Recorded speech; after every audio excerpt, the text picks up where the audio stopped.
क्या झगड़ा हुआ था जी?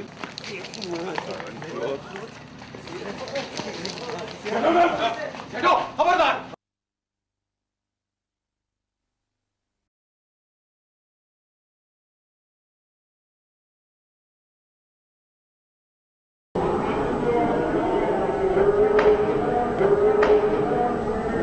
वफाकी वज़ीर दाखिला भी जूता क्लब में शामिल हो गए। वफाकी वज़ीर दाखिला को अपने ही इलाके नारवाल में रुसवाई का सामना करना पड़ गया। ये इसके मुस्तहिक नहीं है कि इन्हें जूता दिखाया जाए, लेकिन हम गुनामंद लोग हैं, इन्हें सिर्फ जूता दिखा रहे हैं। अब मारेंगे नहीं, दिखाएंगे, मारेंगे नहीं, दिखाएंगे।